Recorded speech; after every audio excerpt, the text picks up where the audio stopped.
함께 할 말씀 베드로전서 5장 8절에서 14절까지입니다. 베드로전서 5장 8절에서 14절까지입니다. 베드로전서 5장 8절에서 14절까지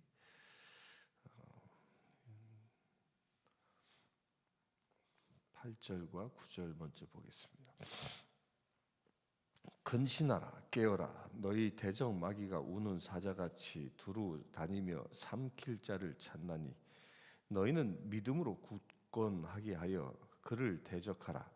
이는 세상에 있는 너희 형제들도 동일한 고난을 당하는 줄을 알미라. 사도 베드로가 이제 베드로서를 마감하면서 주는 메시지입니다. 이 베드로서를 마감하면서 던지는 이 말은 정리하는 말로는 근신하라 그리고 깨어라는 이 명령어입니다. 이 근신하다라는 말이 뭐죠? 근신하다. 그 근신한다라는 것은 자기 스스로 낮춘다라는 뜻이죠. 그리고 자기를 되돌아본다라는 뜻을 담고 있죠. 이렇게 근신하라. 그러니까 당시에 지금 베드로서가 쓰여지고 있는 배경이 무엇이었습니까?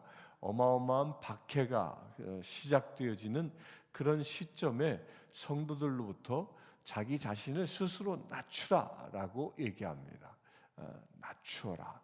그러니까 우리 성도들끼리는 서로 베드로서가 계속 얘기하고 있는 내용 중에 하나가 겸손에 대하여 얘기하고 있는 것처럼 그렇게 스스로 낮추어서 교회를 섬기고 스스로 낮춘 자세로 세상을 살아가라고 말하고 있습니다. 또한 두 번째로 깨어라라는 말, 이렇게 졸지 말라라는 말이죠. 이 깨어라라는 이 말은 깨어 있으라라는 말인데 저는 이 말씀을 보면서 깨어라 이렇게 하면서 야 베드로가 이 깨어라 이런 말을 하는 것이 상당히 자기 자신이 많이 찔렸겠다라는 생각이 이렇게 들어요. 왜냐하면 예수님께서 이 겟세마네 동산에서 철야하며 기도하실 때 베드로 뭐 했습니까? 잠을 잤거든요. 육신이 고나여 잠만 잤던 그런 그때 예수님께서 베드로에게 와서 그 제자에게 와서 깨어 기도하라라고 말씀하셨는데 아마도 그렇게 잠자고 있었던 자신에게 예수님이 오셔서 깨어 있으라. 그러니까 바로 그 시점이 어떤 시점이에요? 예수님께서 이제 십자가에 못 박히기 위해 체포되기 직전이었습니다. 그 엄청난 고난을 당하는 그 직전에 예수님께서 제자들에게 특히 베드로에게 던진 말이 뭐냐? 깨어라, 깨어 있으라, 깨어 있으라. 이 깨어 있다라는 말은 졸지 아니한다, 잠들지 아니한다라는 것인데요. 왜 깨어 있는 것이 중요하냐면요. 이 사고는 언제 나냐면 우리가 영적으로도 잠들어 있고 졸고 있을 때 깨어 있지 않고 하나님과 깊은 이 관계를 맺어 살아가지 않을 때 영적으로 엄청난 문제도 오고요.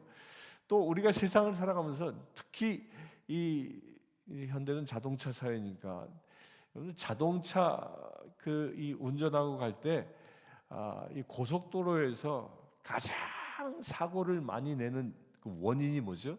졸음운전이에요. 졸음운전하다가 엄청난 사고를 당해서 목숨을 잃기도 하고 자기만 죽는 게 아니라 다른 사람의 목숨까지도 빼앗는 그런 일들이 일어납니다.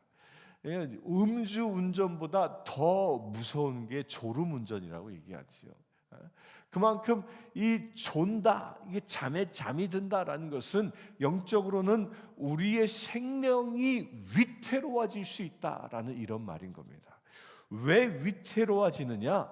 너희 대적하는 마귀가 우는 사자같이 두루 다니며 삼킬 자를 찾는다라고 얘기합니다. 그러니까 영적으로 우리가 깨어있지 못하면 그 깨어있지 못한 영은 누구의 먹잇감이 된다는 거예요. 이 사자들의 우는 사자와 같이 두루 다니며, 이것은 이 초원의 배고픈 사자가 먹잇감을 찾아서 다니는 형상을 비유한 것이죠. 이것을 베드로는 마귀의 형상으로 비유했습니다. 근데 일반적으로 이 우는 사자와 같이라는 이 베드로가 이 마귀를 사자로 비유하기 이전까지는 보통 마귀 그러면 우리 이 동물의 형상으로는 무엇이 떠오릅니까? 이 뱀이죠, 뱀. 아담과 하와에게 다가가서 유혹했던 그 형상이, 마귀의 형상이 뱀의 형상이었기 때문에 뱀 곧 그 뱀으로 상징되어진 교활함, 우리를 속이는 자, 우리를 속여서 죄에 빠지게 하는 자로 여겨졌지만, 이제 베드로서가 쓰여지는 그 시점은 엄청난 박해를 통하여 먹잇감을 찾는 사자처럼 베드로는 비유하고 있다는 겁니다. 곧 영적으로 희미해져 영적으로 잠들어 있는, 기도하지 아니하는 그런 사람들은 사자의 먹잇감이 되고 만다는 겁니다.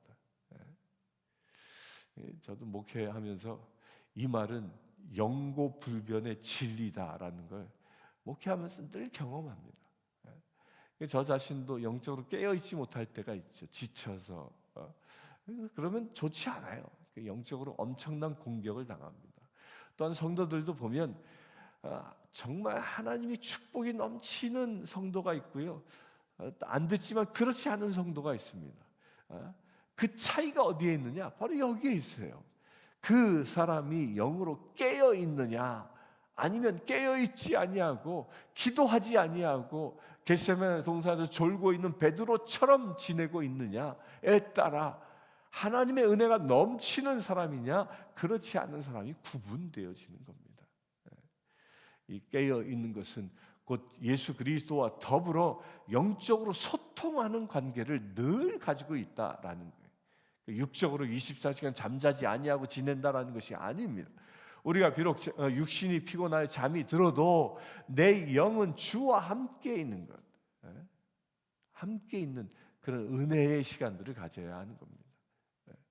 여러분들 잠잘 때 예수 그리스도와 더불어 이 안식을 취하십니까?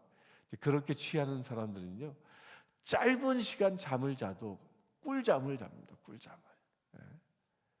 그러나 영적으로 깨어 있지 못한 사람들은요, 몇 시간을 자도 몸이 찌푸드하고, 또 잠을 자면 꿈을 꾸어도 이 악몽을 꾸고 심란해지는 거죠.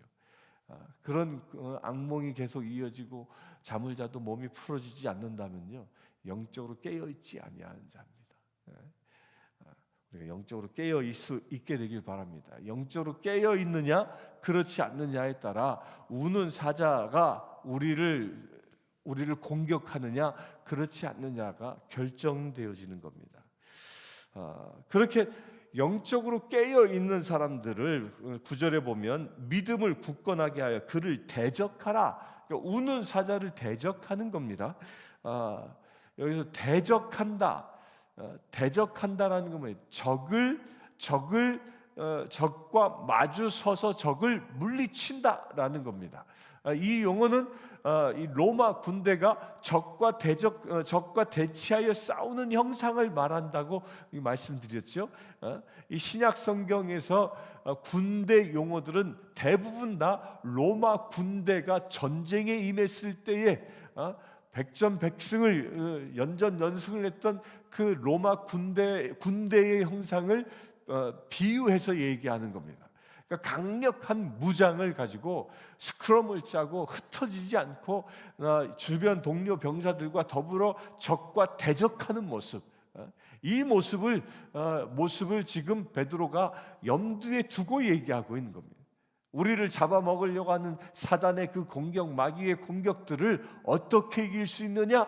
전장에 나간 그리하여 전신갑주로 무장한 그런 상태에서 마귀와 대적해야 한다라는 겁니다. 그것이 영적인 대적입니다. 이렇게 영적인 대적의 모본을 보여준 사람이 누구예요? 다윗이 다윗.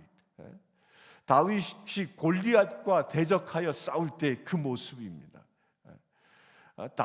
다윗은 그 골리앗 앞에 나아갈 때 무엇을 가지고 나갑니까? 하나님의 말씀을 가지고 나갑니다. 그 명령을 가지고 나아갑니다. 그리고 뭐 돌팔매 그 조약돌 5개 들고 나가서 골리앗과 대적하지요. 어린 다윗이었지만 하나님의 말씀 그 명령에 하나님을 욕되게 하는 그 다윗을 향하여 분노로 가지고 대적할 때 승리하는 것처럼 바로 그와 같이 영적으로 무장하라는 것입니다. 강건해 보이는 사자일지라도 나는 나 자신을 볼 때 어린 다윗과 같은 힘없는 소년처럼 보일지라도 우리가 승리할 수 있는 비밀이 무엇이냐? 믿음을 굳건히 하고 주께서 나와 함께 하신다라는 그 믿음을 굳건히 하고 그리하여 주께서 우는 사자들을 대적할 수 있는 힘을 내게 주셨다라는 그 믿음으로 강력하게 대적하면 사단은 떠나간다라는 겁니다. 이 대적의 무기를 주께서 주셨습니다. 어떻게 주셨죠? 너희가 2-3사람이 모여 내 이름으로 기도하면 내가 그 자리에 있고 그 말씀에 그 기도에 응답하시겠다고 말씀하셨지요. 곧 예수의 이름이 사단을 대적하는 놀라운 무기인 것입니다. 그 무기로 승리하는 삶을 살길 바랍니다. 또한 이 사탄은요, 마귀와의 그 대적하라라는 이 말에는요, 타협의 여지를 두지 말라는 말도 포함되어져 있는 겁니다. 사단과는요, 타협해서는 안 되는 겁니다. 적당히 하지 뭐 이것처럼 무서운 것이 없습니다. 사단과의 대적은요, 적당히 하는 게 아닙니다. 우는 사자가 덤벼들 때 적당히 그래 너 배고프냐 내가 너에게 팔 하나 띄워줄게 이런 게 아니라는 거예요. 완벽하게 무장하고 완벽하게 대적하는 것이 적당한 타협을 통하여 사단과 더불어 살아가는 그런 삶은 허용해서는 안 된다라는 겁니다. 강력하게 대적해야 한다는 겁니다. 이는 세상에 있는 너희 형제들도 동일한 고난을 당하는 줄을 알미라. 지금 박해의 가운데 그런 고난 가운데에 우리가 대적으로 이길 수 있다는 말을 또 얘기합니다. 10절 봅니다. 모든 은혜의 하나님 곧 그리스도 안에서 너희를 부르사 자기의 영원한 영광에 들어가게 하신 이가 잠깐 고난을 당한 너희를 친히 온전하게 하시며 굳건하게 하시며 강하게 하시며 털을 견고하게 하시리라. 모든 은혜의 하나님 곧 그리스도 안에서 너희를 부르사. 그 고난 가운데 있는 환난 가운데 있는 박해 가운데 있는 그들을 누가 부르셨다고요? 하나님이 부르셨다라는 거예요. 우리가 이 세상을 살아가는데 내가 좋아서 세상을 살아가는 게 아닙니다. 부모님을 통하여 우연히 태어나서 세상을 살아가는 존재가 아닙니다. 우리는 무엇이라? 은혜의 하나님이 우리를 부르셔서 이 세상을 살아가고 있는 것입니다. 내가 내 인생을 사는 게 아니라 주님의 부르심, 그 부르심에 응답하여 살아가는 삶이 우리 그리스도인의 삶이라는 거예요. 우리가 살아가는 목적을 분명히 알아야 합니다. 내 뜻을 이루기 위해서 사는 게 아니라 하나님의 뜻을 이루기 위하여 살아가는 존재라는 것입니다. 그렇게 하나님의 뜻을 이루기 위하여 살아가는 존재라는 그 믿음이 있을 때, 그럴 때 우리에게 닥치는 역경과 환난으로부터 우리가 승리할 수 있는 그런 영광의 삶을 살 수 있는 것입니다. 11절 권능이 세세 무궁토록 그에게 있을지어다. 아멘. 아멘. 그렇게 하나님의 부르심에 의하여 살아간다라는 믿음이 있는 사람에게 하나님께서 무엇을 주십니까?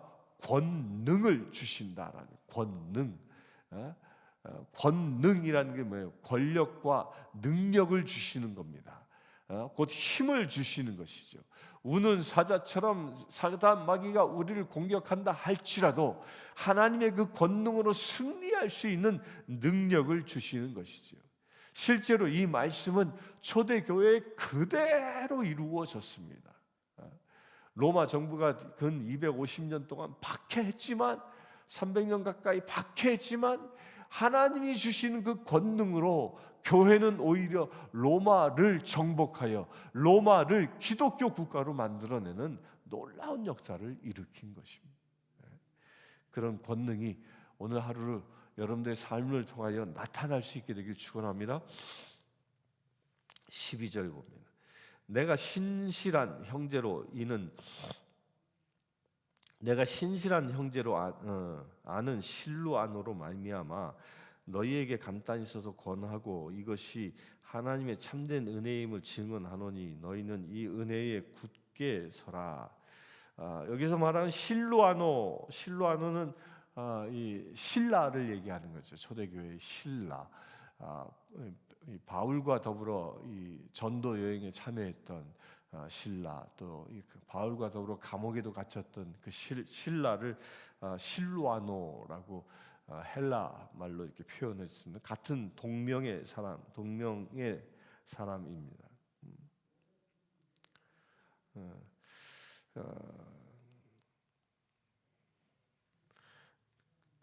실로아로 말미암아 너희에게 간단히 써서 권고하고, 저는 어저께 이 말씀을 이렇게 보면서 간단히 써서 권고한 이 베드로전서를 무려 한 달 동안 강의하고 있었습니다. 오늘도 물론 이제 제가 새벽 기도를 쉬는 통에 그러기도 했지만 10번에 걸쳐서 오늘도 10흘차 10일간 베드로서를 강의했는데요. 간단히 써서라는 이 말을 보고 열흘 동안 하나님께서 우리에게 말씀을 주셨는데 얼만큼 간단한 건가? 무려 105절 베드로전서 105절인데 이렇게 보면 그렇게 썩 간단한 그렇게 짧은 성경은 아닙니다. 어떤 성경은 1장, 2장 이렇게 있는 성경에 비하면 근데 왜 간단하게 썼을까 보면 간단이란 말을 썼을까 보면 당시에 이 초대교회 베드로서가 쓰여지기 이전에 많이 그 회람되어졌던 서신이 있었죠. 그게 바울 서신입니다. 바울 서신은 보통 10장이 넘는 것들이 많습니다. 그런 여러 그 장문의 편지가 회람되고 있었는데 아마도 그 바울 서신과 비교해서 나는 105절밖에 되지 않은 그런 성경을 썼다라고 얘기하는 것 같습니다. 또 반면에 또 이런 생각도 듭니다. 어쩌면 우리가 살아가는 그 인생이 이 베드로의 그 표현처럼 어찌 보면 간단한 인생이 될 수도 있지 않을까 싶습니다. 무슨 얘기냐면 단순 명료한 삶, 곧 하나님의 말씀에 의하여만 살아가는 삶, 그런 삶도 우리에게 임하기를 소망하는 그런 구절이 아닐까 싶습니다. 그러면서 너희는 이 은혜에 굳게 서라라고 얘기합니다. 그러니까 하나님이 주시는 그 구원의 은혜, 하나님이 참되신 구원의 은혜, 그 은혜 가운데 흔들리지 말라는 것입니다. 굳게 서라. 두 다리를 버티고 대적하는 그런 삶의 자세를 가지라는 거죠. 13절 택하심을 함께 받은 바벨론에 있는 교회가 너희에게 무난하고 내 아들 마가도 그리하리 하느니라. 여기서 얘기하고 있는 바벨론은요, 실제 역사상에 있었던 바벨론 국가를 얘기하는 건 아니죠. 베드로서가 쓰여질 당시 바벨론은 패망하고 없는 나라입니다.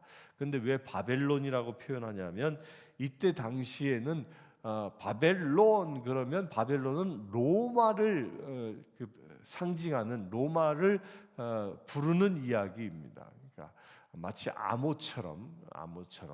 그래서 이 바벨론의 표현은 나중에 이제 우리가 보겠지만 요한 계시록에서도 바벨론이란 말이 나오는데 그건 로마를 상징하는 곧 당시 이 세상을 지배하는 권력, 지배하는 국가 그런 것을 표현하기도 합니다. 이 베드로서에서는 바벨론은 로마라는 겁니다. 그래서 로마에 있는 교회가 너희에게 무난하고 내 아들 마가도 그리하느니라. 이 어쩌면 베드로서가 로마에서 쓰여지지 않았을까라는 그런 이 생각을 하게 하는 구절이 또한 13절이기도 합니다. 14절 너희는 사랑의 입맞춤으로 서로 무난하라. 그리스도 안에 있는 너희 모든 이에게 평강이 있을지어다.